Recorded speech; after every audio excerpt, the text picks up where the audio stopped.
Saya punya pengalaman cukup lama di pemerintahan di Kementerian Kesehatan 30 tahun dan 25 tahun saya bergerak di birokrasi, jadi baru ini adalah yang ketiga saya sebagai dosen di Poltekkes Jakarta 3. Gitu. Saya punya pengalaman terakhir saya sebagai pejabat tinggi pertama di Kementerian Kesehatan, Sekretaris Badan Litbang, jadi kalau sekarang namanya Badan Kebijakan Kesehatan. Oke.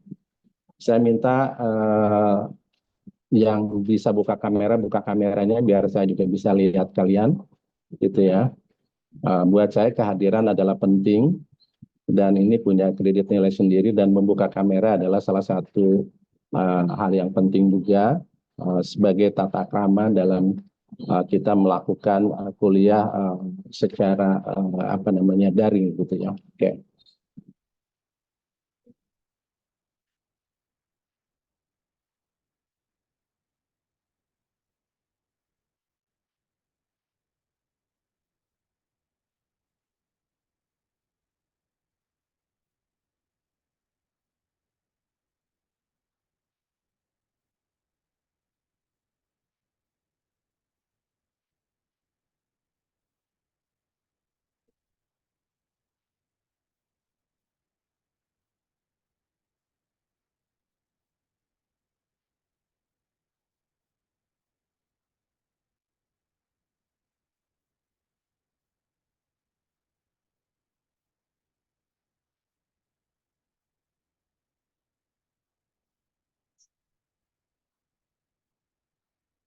Oke.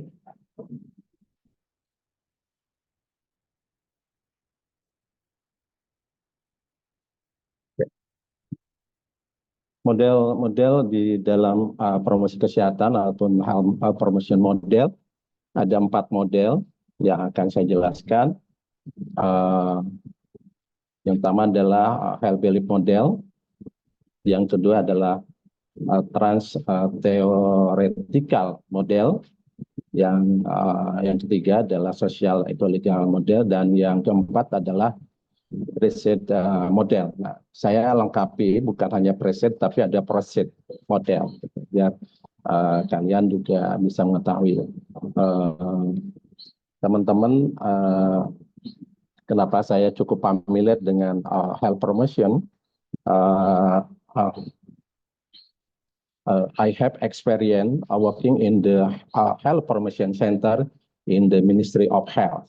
Gitu. Saya lama menjadi salah satu pejabat di pusat promosi kesehatan. Jadi saya konseptor, juga praktisi dan pengajar, gitu ya. Oke. Nah, sekarang kita mulai dengan health belief model. Ya, saya yakin di antara kalian ada yang sudah membaca atau mempelajari health belief model ini. Jadi model health belief model ini adalah model teoritis yang berkaitan dengan pengambilan keputusan pada level individu, gitu ya, level individu, gitu ya, gitu ya. Di mana orang akan melakukan, di sini bisa dilihat pendapatnya Rosenstock, misalnya akan melakukan upaya preventif atau dia akan melakukan pengobatan, itu sangat terkait dengan model ini. Gitu. Ini banyak di model ini merupakan salah satu tools yang banyak digunakan oleh rekan-rekan perawat, baik untuk melihat bagaimana pencegahan penyakit dan juga untuk upaya-upaya peningkatan kualitas hidup. Gitu. Nah, ini modelnya. Nanti akan contohkan beberapa contoh yang digunakan oleh beberapa mahasiswa. Kemudian ini adalah ada beberapa komponen di dalam health belief model, itu di mana sebetulnya komponen ini yang pertama adalah bagaimana melihat perception of benefit and barrier ini adalah sejauh mana dia ingin melihat manfaat yang dirasakan dari perilaku yang akan dilakukan. Kemudian bariernya itu, tantangannya, kendalanya apa sih? Itu sangat sangat terkait dengan itu. Yang kedua adalah yang terkait dengan modifikasi atau faktor pemodifikasi, gitu ya. Jadi ada faktor pemodifikasi itu bisa dilihat nanti. Ya, faktor komodikasi itu dalam hal ini dicontohkan dalam PowerPoint ini, di mana orang akan bersikap bertindak salah satunya faktor umur gitu ya. Kalian menghadapi respon teman-teman yang mungkin usianya di bawah 23, 24 itu akan berbeda menghadapi situasi dengan orang yang sudah umur 50 gitu kan dalam menghadapi problem. Nah, ini faktor modifikasi yang berkait dengan faktor umur gitu ya. Dan juga faktor mungkin juga faktor pendidikan, jenis kelamin dan sebagainya. Gitu. Kemudian ada yang selanjutnya adalah dalam health development model itu adalah juga ada tidak kalah penting adalah apa namanya quest to action. Misalnya contoh di sini kita contohkan misalnya kita kemarin kan menghadapi COVID-19. Di mana di awal COVID-19 salah satunya pemerintah mengharapkan semua masyarakat dilakukan vaksinasi. Gitu. Tapi tidak sedikit yang nggak melakukan vaksinasi. Di mana salah satunya adalah pesan apa dengan melibatkan eksternal tokoh-tokoh, misalnya tokoh-tokoh masyarakat, selebritis dan sebagainya, dan dia mau divaksin, gitu kan? Akhirnya orang mau melakukan perilaku untuk vaksinasi, gitu ya. Dan yang selanjutnya adalah self efficacy ini adalah bagaimana efikasi diri terhadap apa namanya masalah yang dihadapi ini sangat sangat terkait. Jadi semakin sukses seseorang memiliki keyakinan bahwa akan melakukan perubahan itu dan semakin besar dia akan melakukan tindakan. Nah, ini bisa dilihat bagaimana sekarang di keperawatan. Nah, di keperawatan ini banyak sekali ya, dilakukan. Bagaimana contohnya ketidakpatuhan minum obat, ketidakpatuhan melakukan kegiatan klien kita. Nah, perawat bisa mengetahui kenapa dia tidak patuhnya. Faktor apa yang mempengaruhi pasien memiliki gaya hidup yang misalnya tidak patuh dan sebagainya. Ini yang bisa diambil dari teori ini. Nah, ini adalah bisa dilihat tadi yang saya sampaikan. Jadi ada sosiodemografik, ya ini termasuk modifying faktor yang memodifikasi. Jadi ada pendidikan, ada umur, ada jenis kelamin, ada suku, ada etnik dan sebagainya. Kemudian hambatan ini juga tidak kalah penting, di mana hambatan ini bisa terkait dengan hal-hal yang hambat. Namun juga ada harapan, tapi juga ada juga faktor-faktor yang mempercepat orang berperilaku. Misalnya dengan sosial media, sekarang kan banyak personal influencer misalnya, kemudian pengingat-pengingat lain. Sehingga orang bisa melakukan pilihan untuk berperilaku. Gitu. Ini salah satu contoh bagaimana memilih health belief model sebagai teori dalam satu penelitian. Ini saya ambil dari salah satu tesis. Nah, di mana kalau kalian lihatnya di sini, mudah-mudahan kelihatan. Ini kalau kita lihat, dia ingin melihat bagaimana pemilihan pengobatan alternatif sebagai penanganan kesembuhan penyakit, gitu. Dan dia menggunakan pendekatan health belief model, mulai dari persepsi individu, kemudian perubahan perilaku, kemungkinan melakukan penyembuhan dan sebagainya. Mulai dari proses-proses yang bisa kita lihat. Jadi ada proses yang bisa menjadikan dasar. Ini adalah salah satu contoh yang sering digunakan oleh para para akademisi, baik rekan-rekan mahasiswa D3, S1, S2, bahkan S3 banyak melakukan menggunakan teori health model. Oke, ini adalah model yang pertama, gitu ya.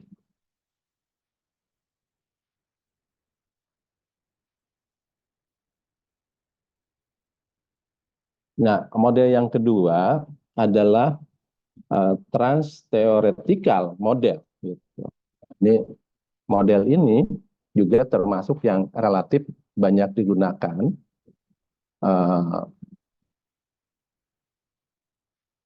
Digunakan oleh para akademisi atau para mahasiswa di keperawatan. Ya, saya ketahui Oke. Nah, jadi trans theoretical model ini berfokus pada pengambilan keputusan individu. Yang tadi juga sama gitu. Nah, apa sih nanti bedanya, nanti saya akan jelaskan di sesi belakang. Jadi sering digunakan dalam intervensi perubahan perilaku. Ini sering dilakukan gitu ya.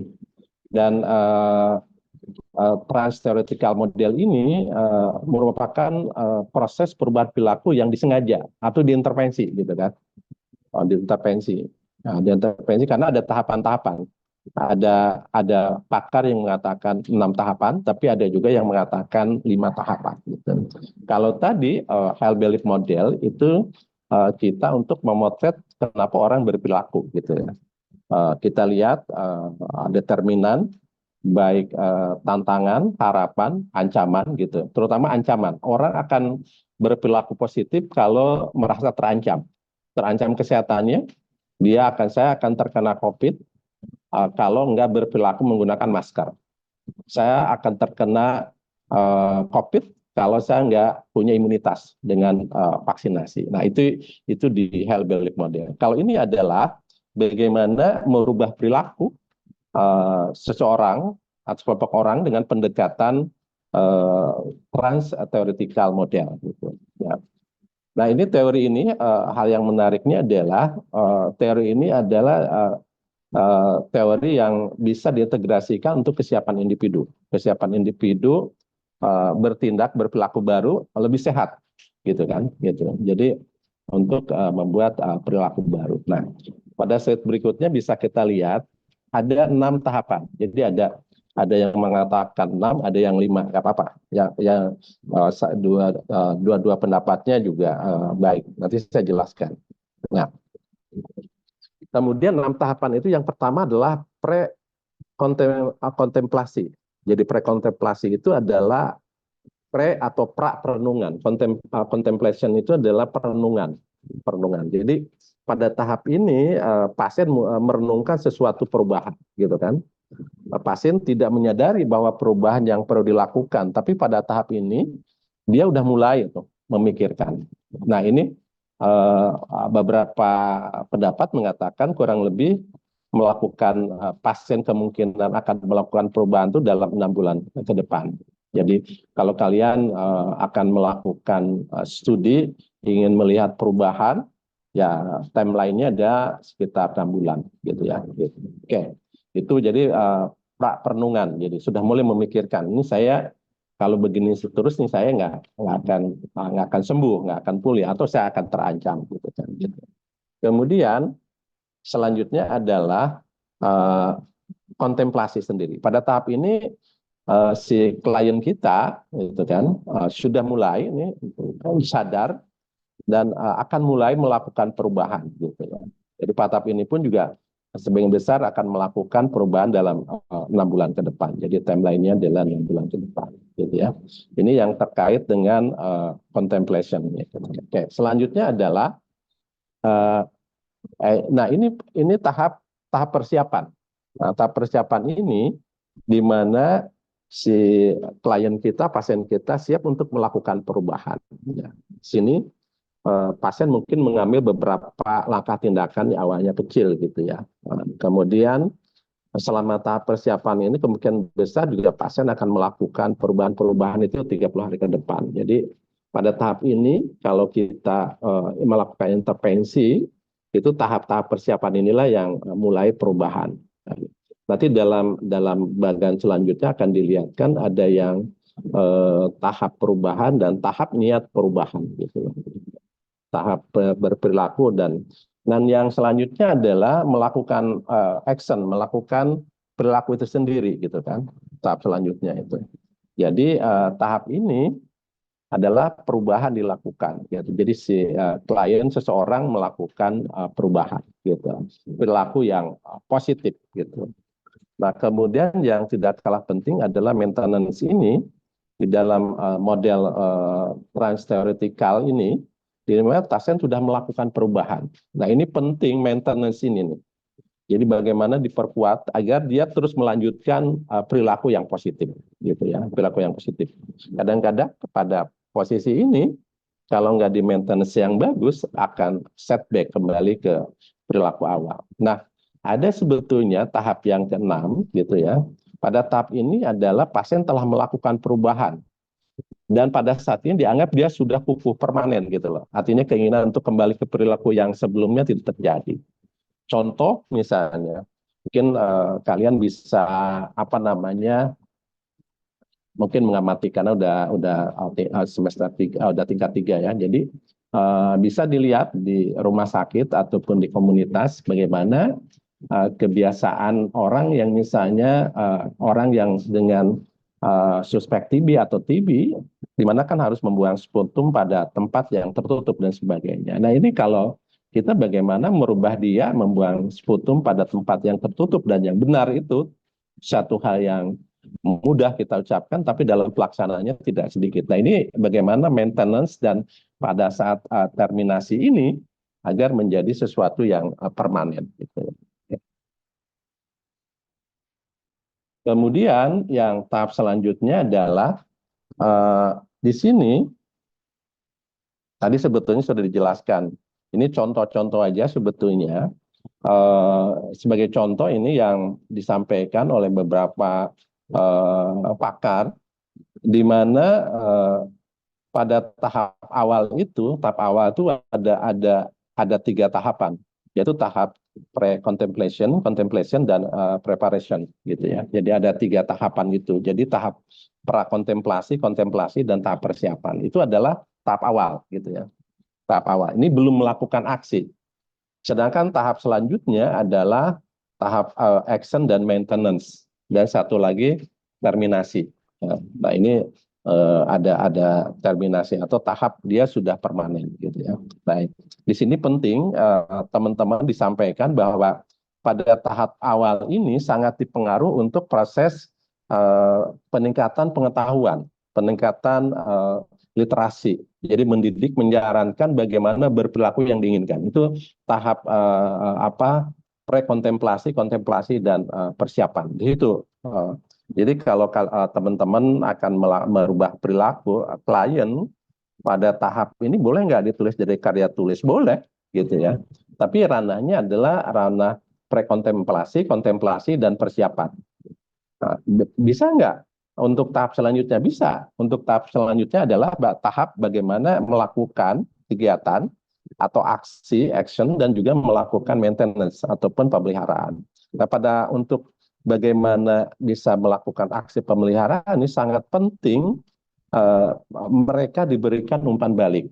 Bu, Bapak sudah bagus, dan sekarang mari kita melakukan misalnya membuang, Bapak mulai membuang sputum atau dahak pada tempatnya agar tidak menular kepada keluarga, misalnya begitu. Nah, di situ jadi harus ada motivasi.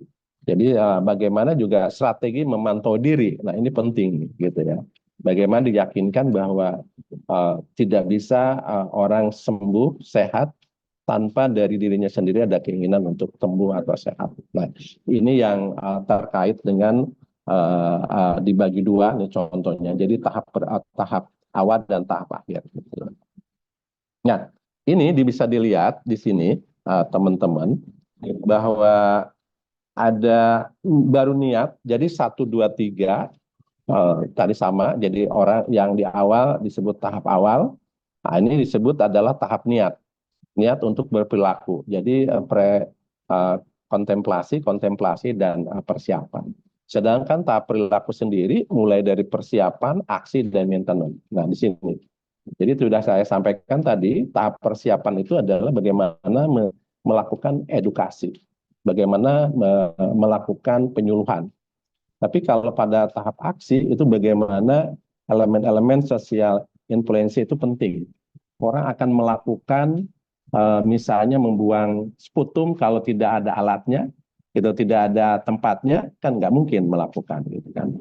Maintenance di sini adalah bagaimana orang memotivasi, diberikan feedback, diberikan reward. Terima kasih Ibu, sudah luar biasa Bapak, sudah bisa melakukan sesuatu yang bermanfaat buat keluarga Bapak, membuang sputum pada tempatnya, dan juga intinya buat Bapak sendiri dan sembuh. Nah ini adalah skema dari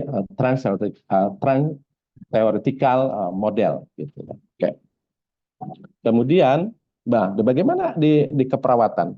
Nah, pasti kalian nanya gitu. Nah, di perawatan tuh penting kita mengidentifikasi apa namanya klien kita, pasien kita pada posisi mana gitu kan. Nah, sehingga kalau dia pada posisi saya balik misalnya pada saat prekontemplasi, berarti kan di sini bagaimana meyakinkan agar si klien kita bisa bergerak menjadi perenungan dan dia menunjukkan bahwa melakukan kegiatan atau perilaku ini adalah penting gitu kan gitu. Nah, kalau udah tahapnya action, nah dia bagaimana kita meningkatkan agar dia terus bisa maintenance, bisa merawat, bukan merawat, memelihara eh, agar perilakunya berkelanjutan. Gitu. Jadi seorang perawat penting memahami tahapan-tahapan ini dan membuat strategi yang pas. Gitu. Nah ini banyak juga nih. Saya ambil nih selanjutnya ini contoh ini yang saya ambil dari anak-anak S1 UI. Dia menggunakan contoh bagaimana menggunakan model ini, gitu ya, model teori trans-theoretical model ini gitu. Ini digunakan ya meneliti terkait dengan asuhan klien. Ini contoh-contoh yang saya sampaikan. Oke. Sebelum saya lanjut, ada yang ini tanyakan nggak?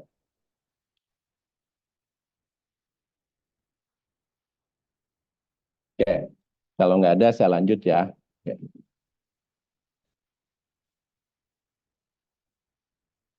Nah, selanjutnya adalah social ecological model. Nah, ini apa nih social ecological model ini?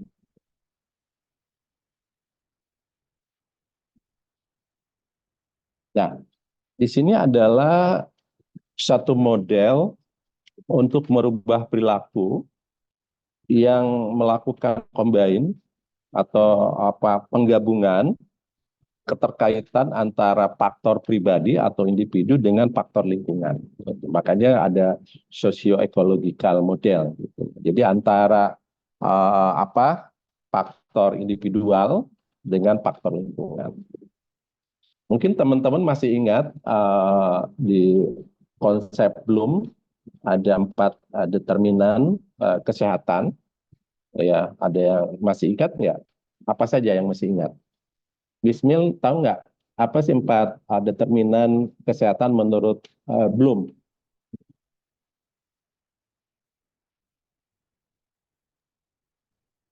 4 determinan menurut Bloom ya Pak.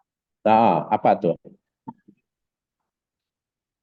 Ada Sehat faktor, dipengaruhi 4 faktor, gitu kan? Menurut ya, Bloom. Apa aja tuh coba? ada faktor lingkungan, perilaku, pelayanan kesehatan, sama genetika. Oke, makasih. Ya, 4 faktor ini adalah faktor lingkungan, faktor perilaku, kemudian pelayanan kesehatan dan faktor keturunan herediter ya, gitu kan. Oke. Sekarang saya nanya ke saya nggak kelihatan nih ke Rantis. Oke. Menurut Rantis itu belum itu menyampaikan kedengaran nggak suara saya Rantis? Rantis Aulia. Ini saya karena di tempat yang agak terang saya nggak begitu kelihatan. Rantis kedengaran nggak suara saya?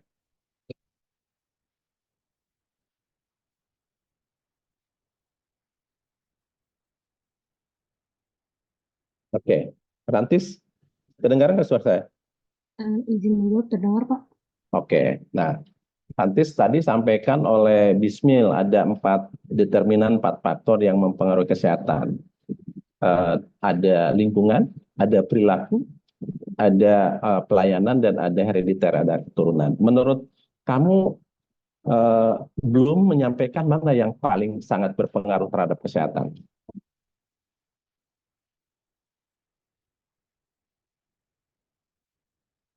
Ini kamu lagi di kelas ya, di ruangan ya, jadi agak berisik ya kayaknya ya, kalau ngomongnya.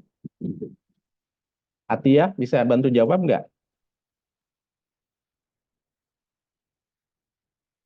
Iya, izin menjawab Pak. Hmm. Paling Lingkung. besar dari lingkungan Pak. Oke, lingkungan ya, betul. Si Pak Blum itu dia menyatakan faktor lingkungan. Tapi saya sekarang nanya nih ke Hairunisa. Nah, Hairunisa, menurut kamu nih Hairunisa Nabila, sebetulnya benar nggak faktor lingkungan yang paling berpengaruh terhadap kesehatan masyarakat sekarang? Atau ada faktor lain? Menurut saya iya sih Pak, karena lingkungan itu sangat berpengaruh. Sehari-hari itu kita eh, bersama, misalnya kayak sekolah, eh, kerja gitu-gitu pasti ada perilaku yang dipengaruhi oleh lingkungan. Oke. Saya balik bertanya, lingkungan mempengaruhi perilaku atau perilaku yang membuat lingkungan nggak benar?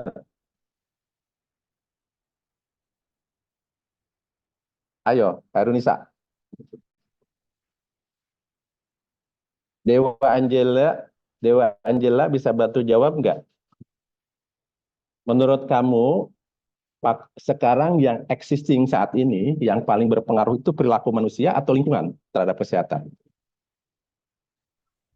Iya Pak, izin menjawab. Kalau menurut saya, eh, manusia sama lingkungan itu mereka saling berkesinambungan, Pak. Oke, tapi yang paling dominan mana menurut kamu? Kalau boleh berpendapat, yang paling berpengaruh. Iya Pak, menurut saya yang paling berpengaruh itu dari manusianya. Oke, perilaku manusianya ya. Oke, baik, makasih. Uh, jadi teman-teman, teori-teori yang saya sampaikan saat ini, model-model itu adalah model untuk merubah perilaku manusia, gitu ya. Perilaku manusia baik individu, kelompok maupun komunitas. Bahkan nanti ada yang terakhir itu adalah untuk merubah perilaku pembuat keputusan decision maker, gitu ya. Gitu ya. Oke, makasih teman-teman. Jadi kalau kita lihat ya dari definisi ini kita bisa lihat bahwa apa namanya sosioekologis ini model sosioekologis ini dikembangkan memang untuk melihat perubahan-perubahan perilaku yang dinamis karena interaksi yang barusan Dewa sampaikan dan teman-teman, interaksi antara individu atau manusia dengan lingkungan. Jadi manusia hidup berkembang dalam satu lingkungan gitu. Lingkungan itu dalam konteks yang luas ya, gitu. Nanti di sini disampaikan bahwa awalnya si konsep ini dikembangkan di awal tahun 70-an, kemudian tahun 80-an ini dikembangkan lebih komprehensif, bahkan melihat dari aspek biologis dan genetik manusia. Sehingga Kemenkes pada saat ini ada yang namanya laboratorium genetik gitu ya. Nah, ini adalah untuk mengantisipasi bagaimana ke depan masalah kesehatan juga bisa dilihat dari aspek-aspek ini.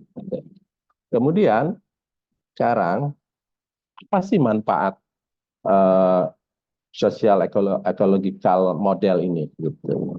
Jadi teman-teman, model ini adalah model yang sangat bermanfaat untuk melihat masalah kesehatan dari aspek manusia dan lingkungan, dan model ini membantu apa namanya proses intervensi kita gitu. Jadi kalau kita ingin mengintervensi individu atau intervensi klien, kita pun harus melihat aspek lingkungannya gitu ya.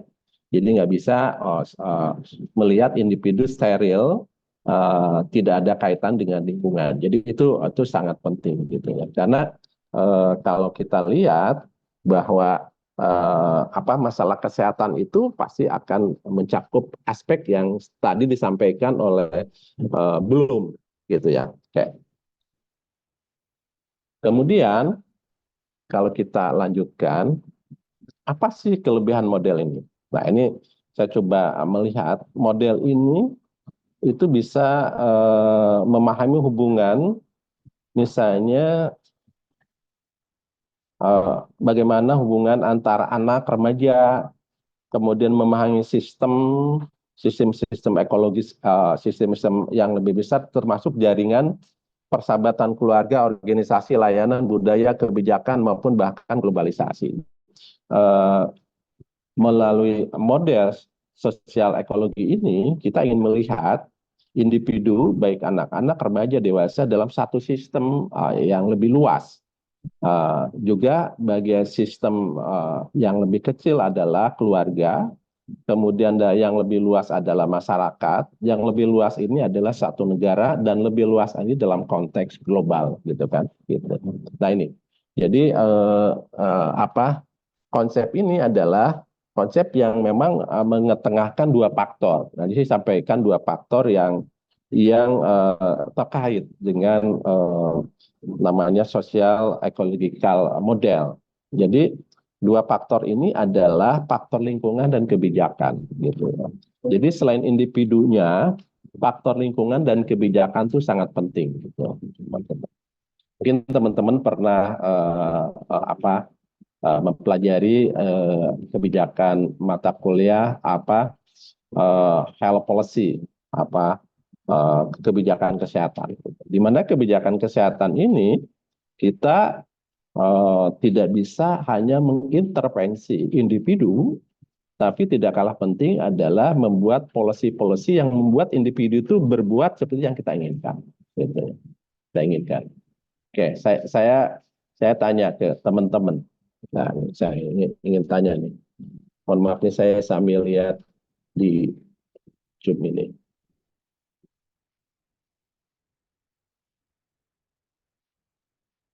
Saya ingin tanya ke Bintang Eko. Dengar nggak Bintang? Iya, Bapak. Oke, saya mau nanya sama kamu deh. Sekarang kamu bisa nggak memberikan contoh satu regulasi atau peraturan tingkat nasional, kabupaten atau tingkat desa yang bisa memaksa orang berperilaku seperti yang diharapkan? Bisa nggak, Bintang Eko?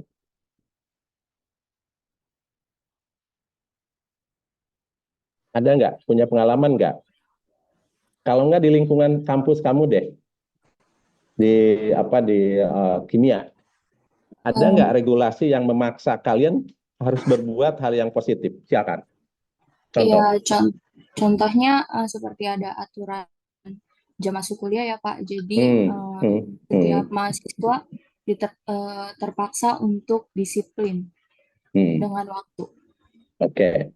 Nah, pertanyaan saya, kita ingin merubah orang itu karena terpaksa, karena paksaan, atau karena kesadaran? Gimana menurut Bintang? Dengan sadar. Oke. Ya, idealnya dengan kesadaran ya. Contoh, gini, saya nggak tahu nih. Misalnya gini, teman-teman tahu kan sekarang problem ini, Eko, kita kan sekarang masalah yang cukup serius terkait sampah nih. Saya contoh, contoh sampah. Sampah ini adalah salah satu permasalahan yang cukup membebani masalah kesehatan masyarakat kita, baik sampah yang diproduk oleh keluarga, industri maupun tempat-tempat umum. Gitu kan. Sampah, karena dari sampah itu bisa menyebabkan berbagai penyakit dan juga bau lingkungan yang nggak nyaman juga bisa menimbulkan penyakit. Ini sampah, gitu kan. Tanyanya, gitu. Nah, kita, mohon maaf nih, kita sering lihat lah kalau kalian melihat bahwa tadi malam ada satu acara besar di daerah tertentu, besok paginya itu berserakan sampah, gitu kan. Nah, itu yang kadang-kadang kita agak risih kalau ada orang luar atau melihat bahwa itu adalah sesuatu yang kurang baik. Jadi kita itu belum biasa, masih banyak orang yang membuang sampah sembarangan, gitu kan. Ya. Nah, sekarang pertanyaannya, kalau misalnya di kampus atau di satu masyarakat bahwa diterapkan apabila buang sampah sembarangan, Anda akan kena punishment. Oke. Nur Halisah, apakah itu bisa dilakukan nggak di kita? Bisa nggak? Jadi membuat kebijakan bahwa membuang sampah, apabila seseorang membuang sampah, dia akan kena punishment, gitu kan? Dia akan didenda, gitu kan? contoh sederhana, mungkin di antara kalian ada yang pernah pergi ke tetangga ke Singapura gitu ya, misalnya. Nah, kalau di sana kalian begitu buang sampah sembarangan udah kena punishment, kena denda gitu kan. Sehingga orang berperilaku itu karena takut dihukum gitu kan gitu. Takut dihukum. Tapi ada orang yang cukup bagus satu bangsa adalah orang Jepang. Gitu. Mungkin kalian kemarin pernah ikut nonton sepak bola di mana Indonesia sebagai penyelenggara dunia sepak bola untuk anak-anak muda. Nah, ada yang menarik setelah selesai acara itu sampah berantakan dan pengunjung penonton orang Jepang dengan ikhlas dan dengan sigap dia membersihkan sampah. Ya, kenapa orang itu? Karena mereka udah jadi habit, udah jadi kebiasaan, gitu ya. Nah ini adalah faktor policy yang memaksa orang untuk bisa berbuat. Gitu. Nah itu yang disampaikan di konsep ini. Jadi kalau saya pernah lakukan pada waktu saya menjadi pejabat tinggi Pratama di Badan Litbang, itu ada gedung saya ada 5 lantai, gitu ya. Karena di hasil MCU, medical check up, ternyata hampir 40% staf saya itu obesitas gitu kan, perutnya buncit gitu, baik laki maupun perempuan, karena kurang gerak gitu kan. Akhirnya saya terapkan bahwa mulai jam 7:30 ke atas sampai jam 9 itu lift saya matikan. Jadi orang naik ke atas pakai tangga, kira-kira begitu. Gitu. Kenapa saya matikan? Memaksa orang untuk berolahraga, naik tangga. Dan memaksa orang untuk datang dia tepat waktu. Kalau dia datang jam 7:15, dia bisa menggunakan lift. Nah, dia kalau misalnya pas lewat jam 7:30, dia udah nggak bisa naik tangga. Orang dipaksa untuk berperilaku yang bermanfaat sebetulnya buat dia. Gitu. Nah, itu contohnya ya. Oke. Itu adalah contoh kebijakan. Kebijakan itu peraturan ataupun hal-hal yang membuat orang lain bisa mengikuti kebijakan tersebut. Oke.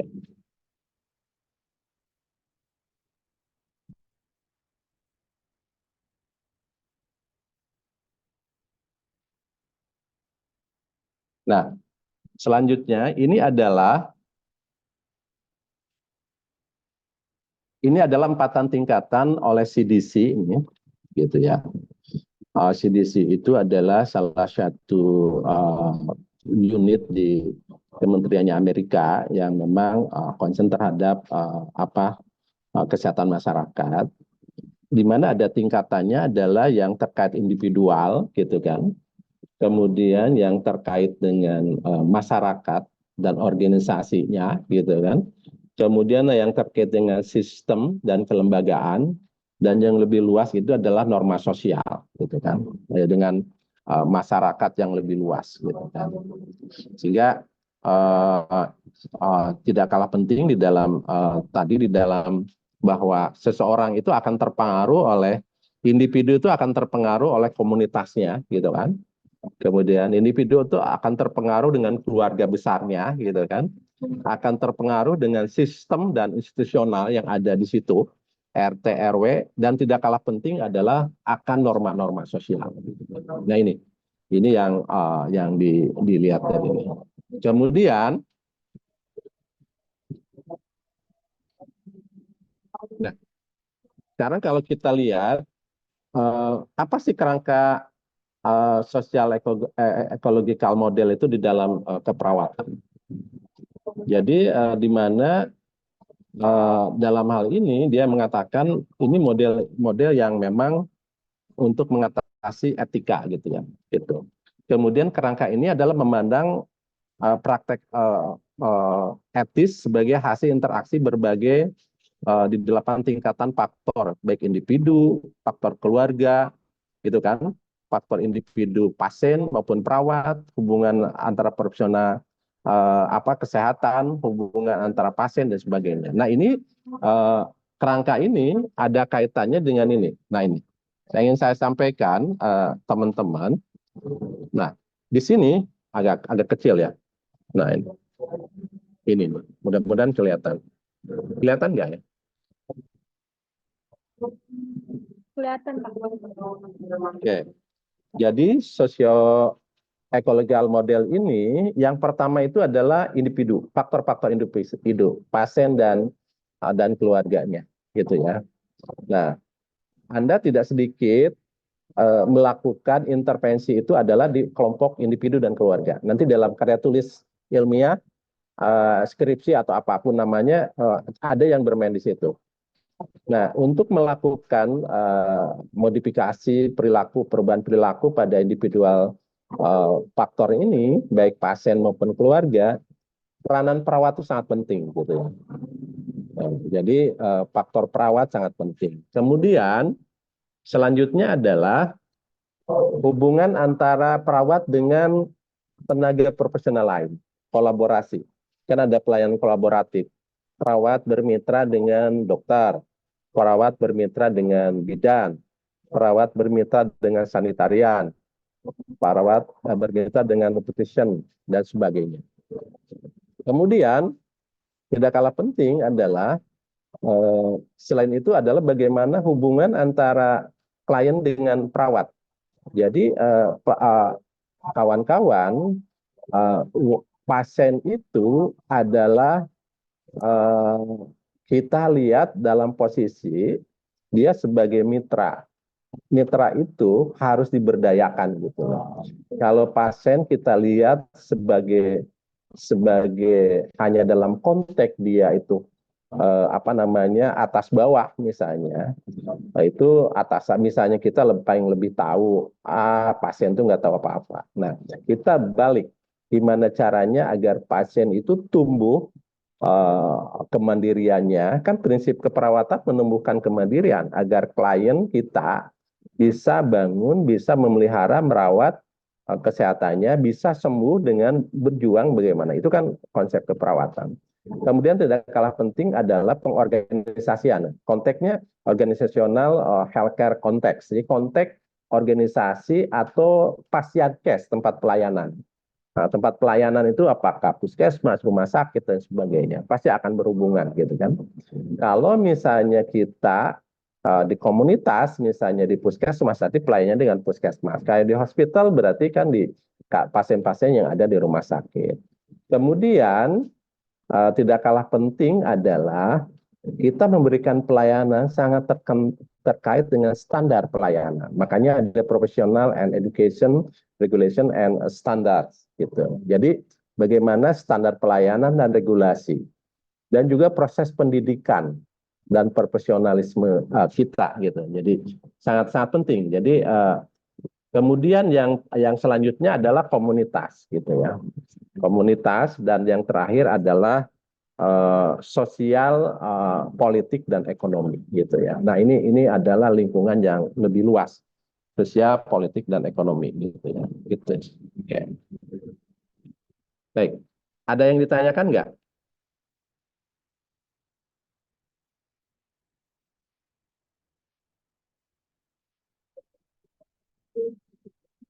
Oke.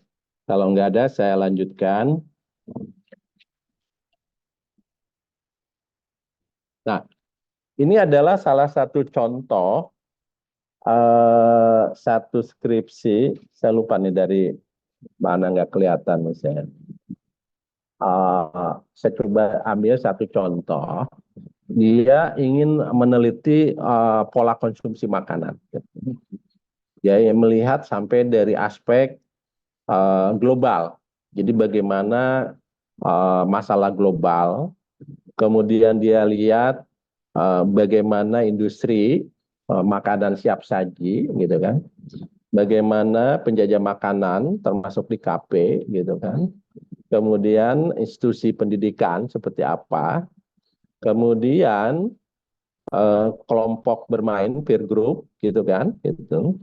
Kemudian layanan kesehatan, yang jadi sasaran adalah rumah tangga mahasiswa. Jadi yang diteliti itu bagaimana pola konsumsi mahasiswa. Jadi mahasiswa yang rumah tangga. Jadi dilihat di universitasnya ada apa? Ada nggak program? Kemudian industri seperti apa? Restoran siap saji yang bisa diakses seperti apa? Kemudian penjajah makanan dan sebagainya. Kemudian ada teman bermain, peer group. Nah, kadang-kadang peer group ini beberapa studi mengatakan itu sangat mempengaruhi perilaku individu yang ada di peer group tersebut. Nah, ini kemudian dilihat pola makannya. Gitu. Nah, ini adalah kerangka kerangka teori yang dibuat yang terkait dengan pola konsumsi makanan. Ini sepertinya kerangka konseptual, gitu ya. Teman-teman, saya ingin mengingatkan dalam melakukan penelitian, khususnya penelitian yang sifatnya kuantitatif, gitu ya, itu mesti dibangun kerangka teori. Nah, kerangka teori itu adalah hubungan antar konsep dan variabel, gitu kan, yang didasarkan kepada teori. Saya ingin tanya nih, sambil teman-teman sudah mendapat kuliah mata kuliah metode kan?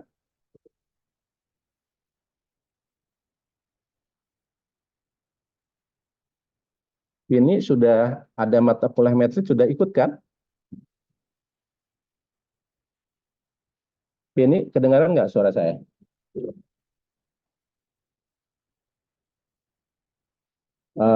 Bismil, kalian udah mendapat mata kuliah metode kan, metodologi penelitian ya? Kalau Matlin belum, Pak. Oh, belum. Oke. Jadi metodologi penelitian semester kapan kalian? Semester 7 kayaknya, Pak. Oh ya, oke, nggak apa-apa. Saya ingin sampaikan. Nah, jadi nanti pada saat kalian akan mengikuti mata kuliah metodologi penelitian itu ada dua pendekatan dalam melakukan penelitian, gitu kan, penelitian. Karena konsep yang saya sampaikan, yang health belief model, kemudian yang tadi trans-theoretical model, kemudian model socio-ecological model, itu banyak digunakan oleh rekan-rekan mahasiswa untuk membangun kerangka konsep, gitu kan. Ada kerangka teori, ada kerangka konsep, gitu ya. Gitu kan. Nah, kerangka teori, kenapa kita mesti membangun kerangka teori? Karena dengan membangun kerangka teori, kita akan tahu landasan-landasan saintifik yang mendasari kita mengambil satu topik penelitian, satu judul penelitian, gitu ya. Gitu ya. Kemudian dari teori-teori, kerangka teori adalah hubungan antar konsep yang dibangun atas dasar teori, temuan para pakar, gitu kan. Sedangkan kerangka konsep adalah kerangka alur penelitian yang dibangun oleh peneliti yang berdasarkan kerangka teori, gitu kan, kira-kira begitu. Jadi kalau kalian akan melihat misalnya sejauh mana orang melakukan perilaku dalam menghadapi ancaman terjadinya penyakit tertentu di daerah tertentu, Anda akan menggunakan perangkat teorinya yang namanya health belief model, kan gitu.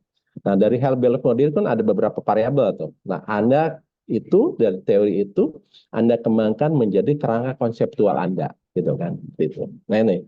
Nah, oke. Nah, oke. Kemudian saya lanjutkan adalah topik yang terakhir. Nanti saya setengah jam kemudian saya minta kalian membuat rangkuman, gitu kan. Rangkumannya kelompok, nanti setelah itu dikumpulkan, gitu. Dan saya bisa kalian menggunakan waktu setengah jam. Jadi saya sisanya adalah 15 menit untuk menjelaskan apa model yang keempat, gitu ya.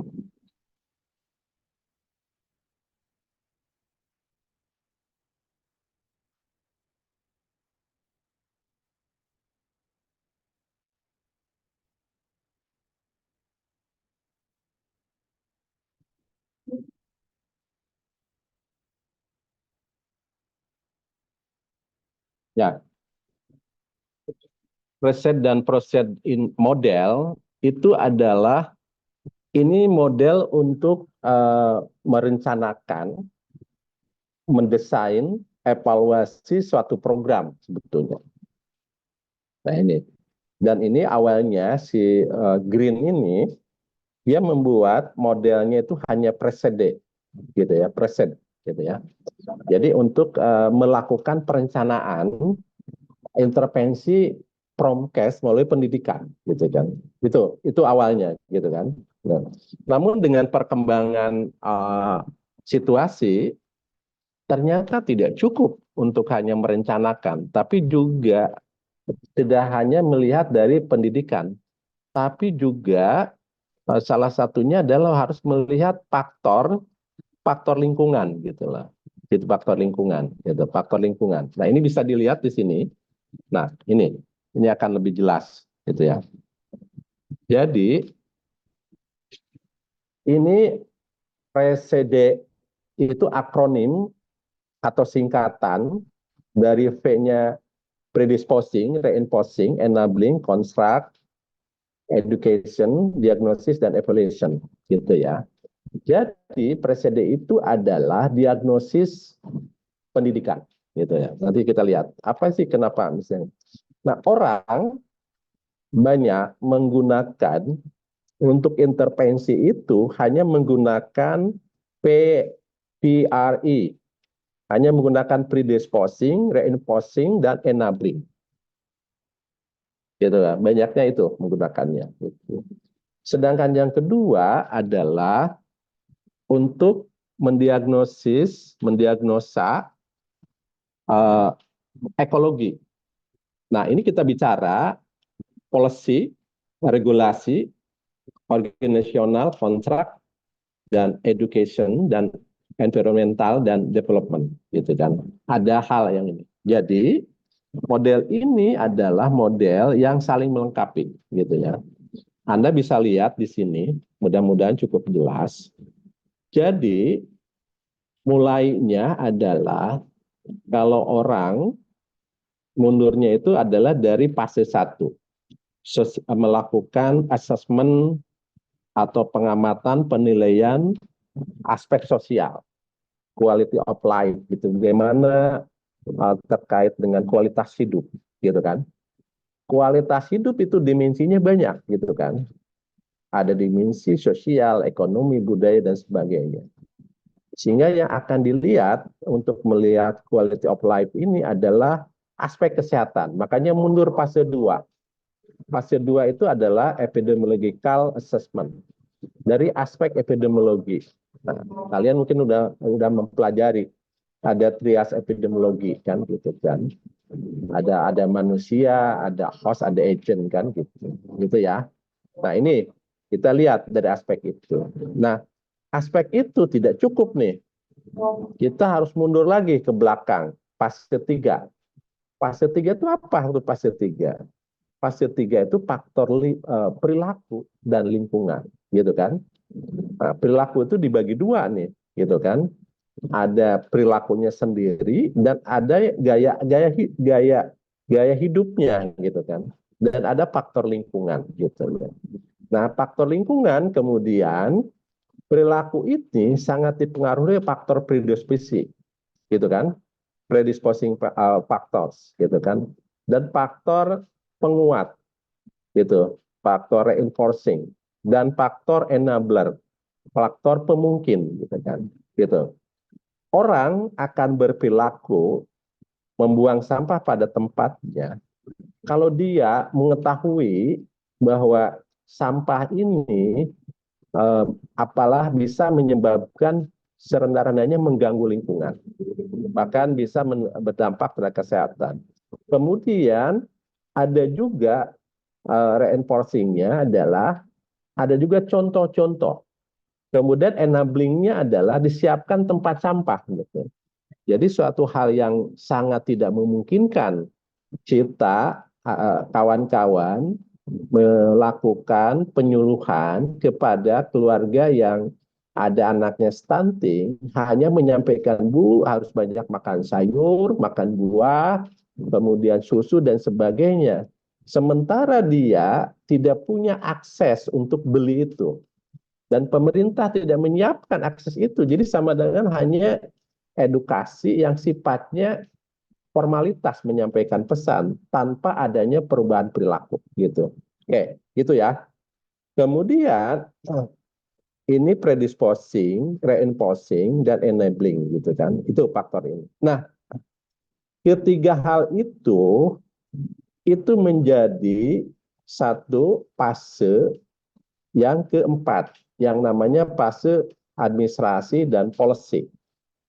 Administrasi itu bukan ketik mengetik surat menyurat, tapi kalau dalam konteks ilmu administrasi adalah proses administrasi itu adalah planning, organizing, actuating, and controlling, POAC, gitu ya.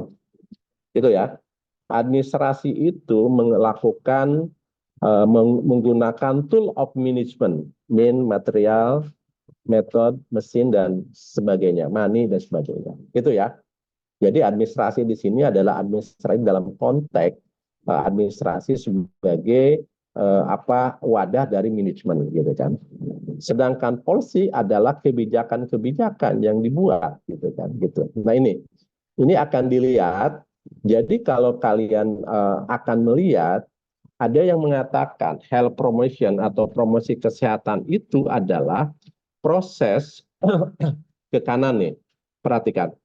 Proses merubah perilaku, gaya hidup, proses merubah lingkungan agar masyarakatnya sehat, terwujudnya kualitas hidup masyarakat yang baik melalui health education, melalui pendidikan-pendidikan, gitu kan, dan melalui intervensi regulasi, gitu kan, membuat kebijakan dan regulasi. Jadi kalau akan membuat orang berperilaku positif, intervensinya tidak hanya melakukan edukasi, tapi harus membuat regulasi, harus membuat kebijakan, harus memfasilitasi lingkungannya agar dia berbuat seperti yang diinginkan.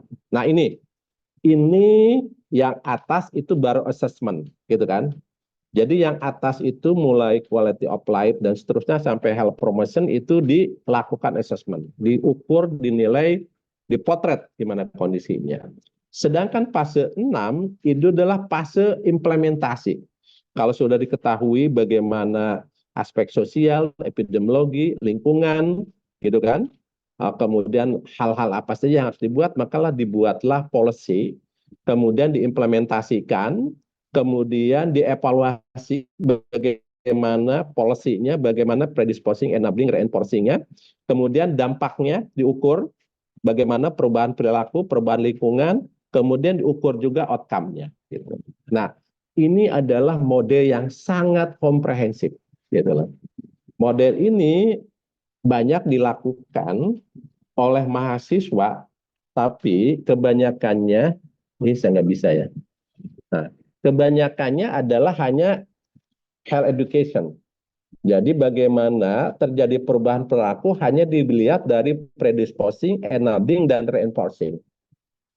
Orang jarang melihat bagaimana perilaku mulai dari predisposing, enabling, reinforcing, dan juga lingkungan. Jarang. Kebanyakan predisposisi, reinforcing, enabling. Gitu. Apalagi melihat ke belakang, polisinya apa, regulasinya apa, jarang. Gitu. Jadi biasanya kalau melihat utuh ini doktoral, S3. Tapi kalau S1 bisa hanya melihat predisposing, enabling, dan reinforcing terhadap perilaku. Gitu. Atau terhadap lingkungan. Oke. Nah ini yang ingin saya sampaikan. Nah ini ada beberapa fase-fase teman-teman. Fase-fase mulai dari bagaimana melakukan diagnosis sosial gitu kan. Jadi tahap pertama adalah melakukan diagnosis sosial yang tadi saya sampaikan. Nah ini social assessment gitu ya, mendiagnosis. Jadi menilai sosial adalah menerapkan bagaimana secara luas bagaimana partisipasi gitu kan, kemudian bagaimana sumber-sumber informasi dan sebagainya. Pada tahap ini seorang perencana program mencoba memahami tentang permasalahan sosial yang bisa mempengaruhi kualitas hidup masyarakat. Kemudian kekuatan, kelemahan, sumber daya, dan kesiapan mereka untuk berubah. Itu dipotret. Gitu ya.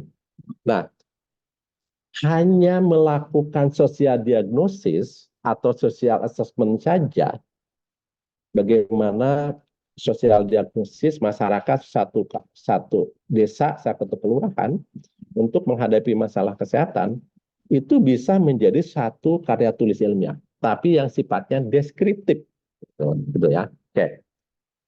Kemudian selanjutnya adalah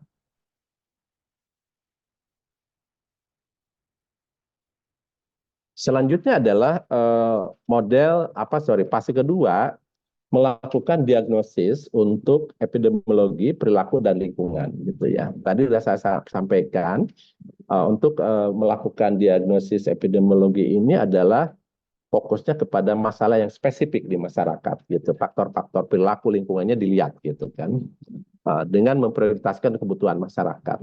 Sedangkan faktor perilakunya adalah menganalisis perilaku, gitu kan, dan permasalahan-permasalahan yang terkait dengan perilaku di masyarakat, gitu kan, bisa dilihat, gitu. Misalnya gini, sekarang kan juga contoh di sini misalnya terkait dengan maraknya penggunaan tembakau pada kalangan remaja, gitu kan, itu bisa dilihat, gitu. Kemudian juga bisa dilihat kenapa sih pengaruhnya, apakah karena faktor orang tua, gitu, atau karena faktor juga kampanye iklan rokok, gitu kan, misalnya bisa dilihat juga, gitu kan, gitu. Kemudian faktor-faktor lain bisa dilihat.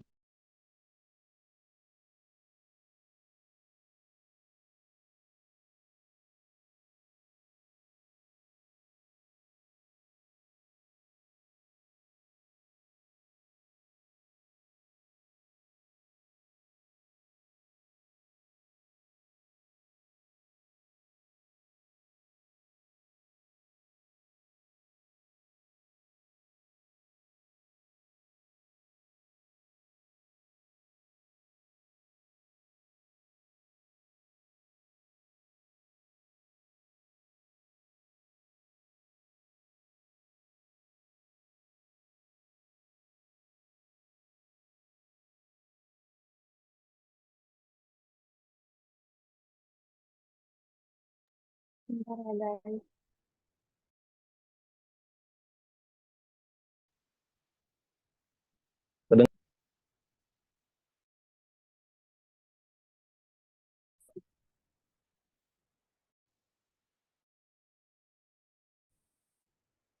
Oke, ini yang lingkungan, gitu kan. Kemudian, nah sekarang yang terkait dengan diagnosis pendidikan dan ekologi. Ini ada tiga hal yang faktor yang perlu dikalkulasi pada faktor ini. Satu, faktor yang tadi.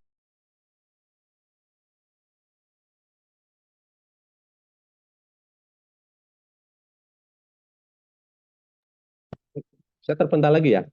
Kelihatan nggak? Hilang lagi ya? Hilang lagi, Pak. Ya, ntar ya. Sinyalnya nggak bagus ya di Poltekkes Jati ini di.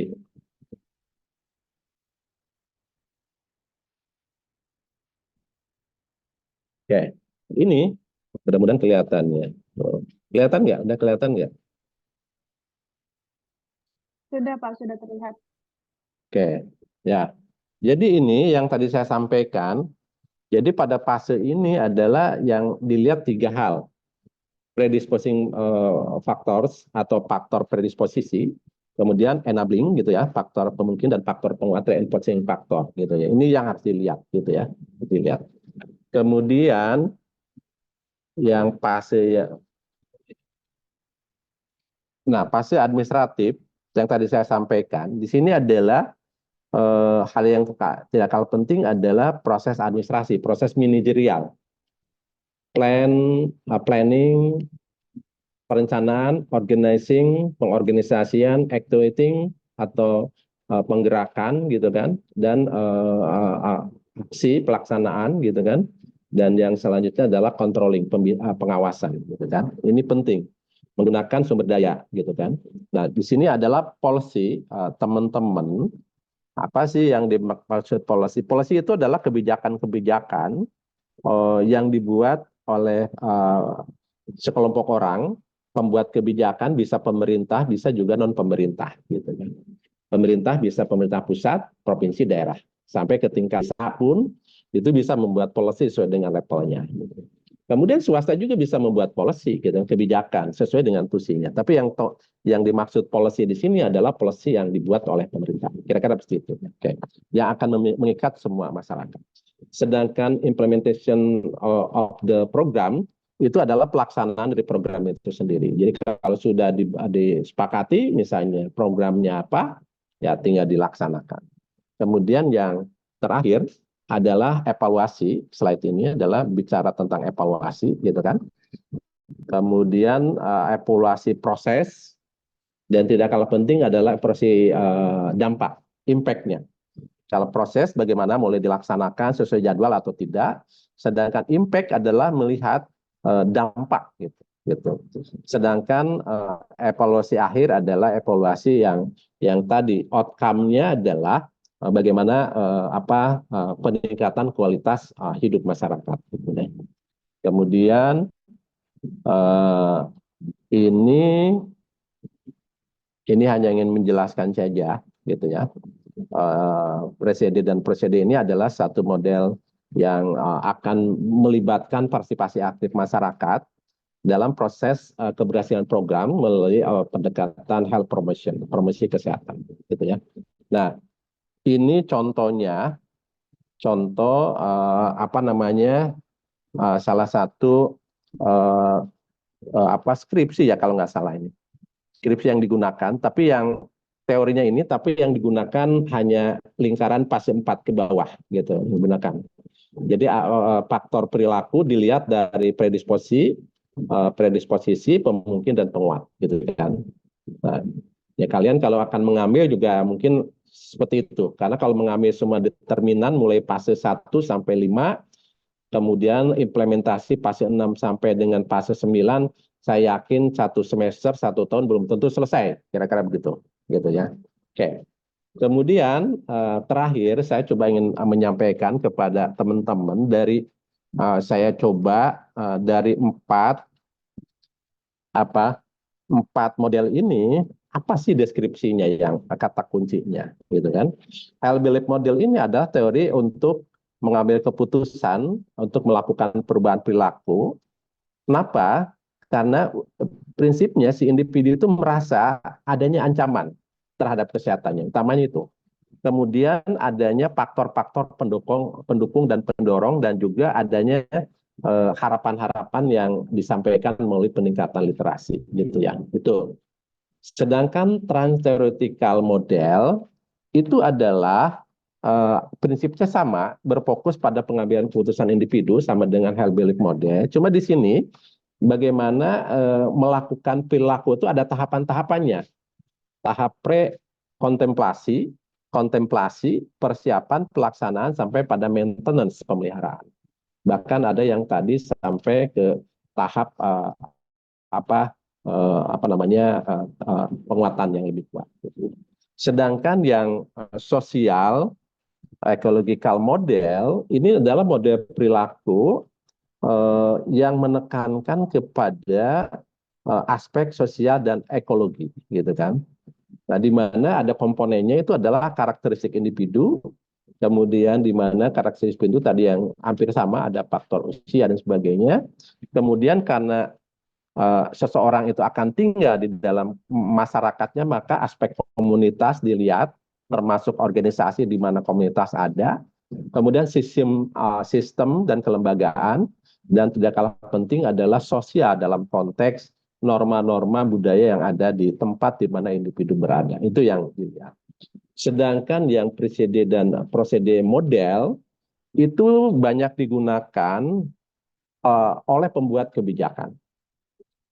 Banyak digunakan oleh para perencana, para evaluator, untuk merencanakan kegiatan dan untuk mengevaluasi kegiatan agar kegiatan itu bisa berjalan dengan baik, gitu kan. Hal apa sih yang dilihat dari model ini? Presede ini adalah diagnosis pendidikan. Jadi dia mendiagnosis dari faktor predisposing, faktor reinforcing, enabling gitu kan, dilihat gitu kan. Juga dari faktor diagnosis ekologi. Bagaimana polisinya, bagaimana regulasinya, bagaimana organisasinya, bagaimana lingkungannya. Nah, ini adalah 4 model promosi kesehatan gitu. Oke. Ada pertanyaan nggak?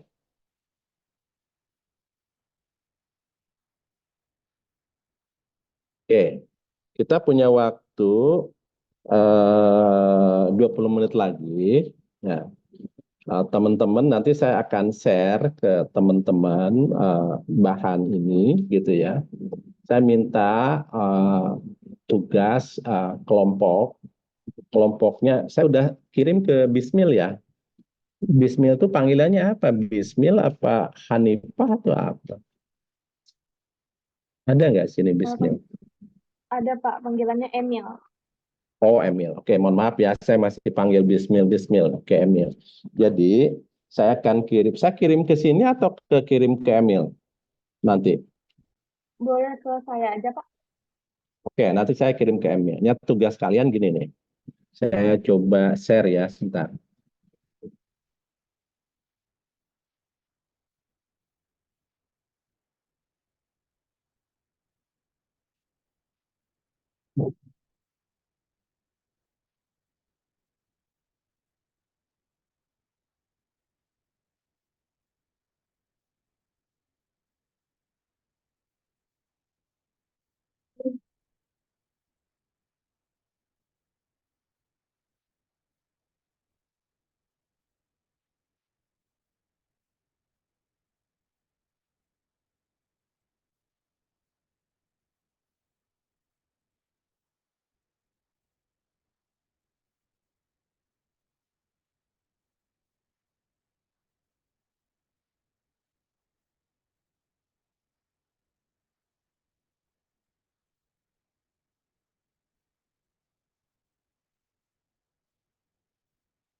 Bentar ya, saya kirim dulu nih.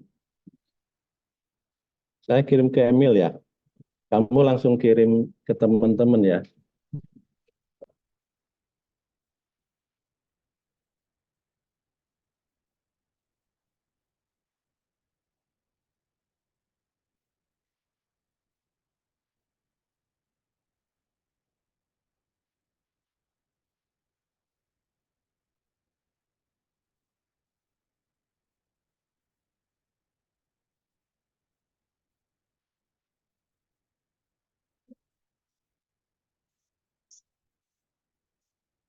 Udah saya kirim ke Emil. Emil bisa atau saya bisa kirim juga di sini ya. Bisa nggak kirim di sini ya? Bisa Pak, udah di-share di kelas juga. Oke, udah saya kirim ke kamu ya, kamu kirim ya. Iya sudah Pak. Nah, tugas teman-teman, saya sampaikan ya tugasnya.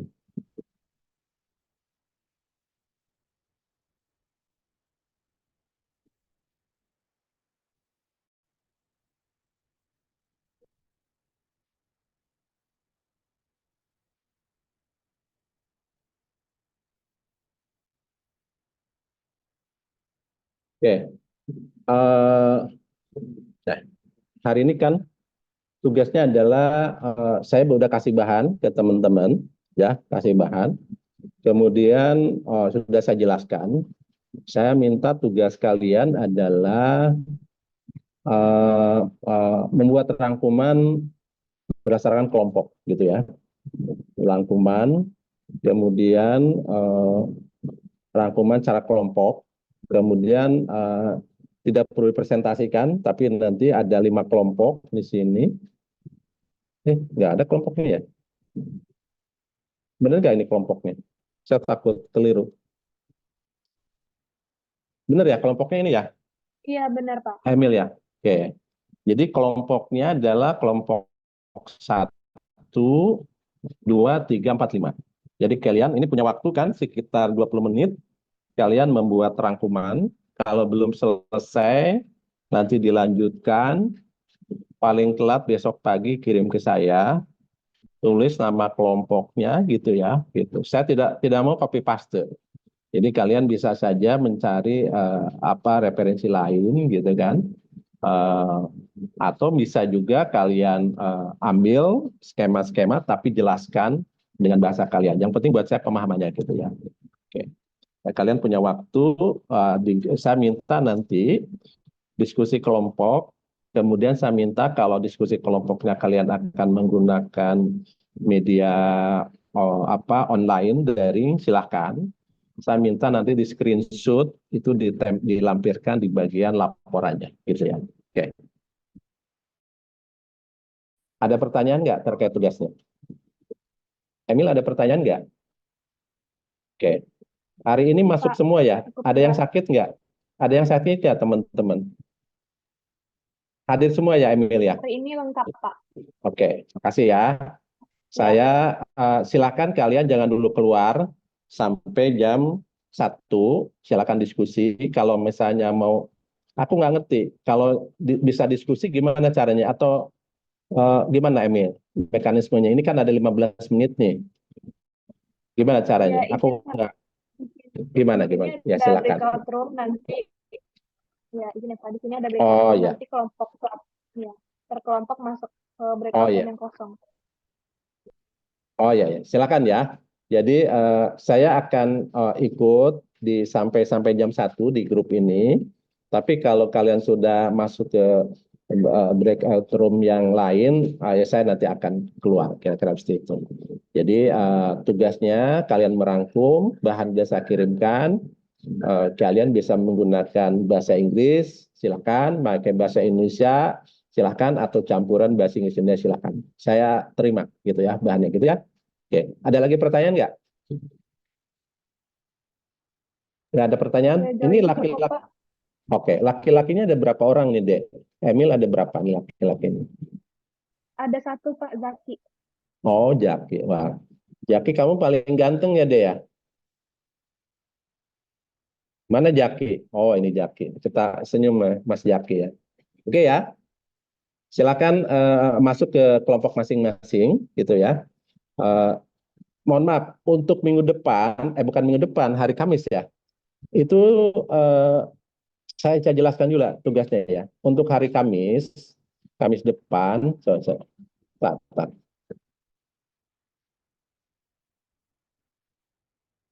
Kamis depan, teman-teman, mudah-mudahan jelas. Kamis depan itu kan ada 5 ya. Nah, ini Kamis depan, teman-teman masing-masing kelompok membuat makalah, gitu kan? Jadi pada waktu Kamis depan, bukan Kamis depan, Rebo, besok lusa, kalian paparan, gitu kan? Nah, yang paparan utamanya kelompok yang dibimbing oleh saya, kelompok 2. Kelompok 2 yaitu Palsa, Katinayu, Hilda, Herunisa, Kansa, Lintang, Marsanihwah, dan Maula. Nah, yang lain bikin makalah, tapi tidak dipresentasikan, hanya dilaporkan. Tapi yang siapa namanya, yang kelompoknya 2, dia harus bikin dipresentasikan. Jadi teman-teman bikin makalahnya dengan saya udah kasih ini definisinya apa, ruang lingkupnya apa, prinsipnya apa, kelebihan strategi dan bagaimana penerapan. Kalau ada contohnya, gitu ya. Nah ini bisa juga disiapkan. Kalau hari ini kalian hanya bikin rangkuman aja.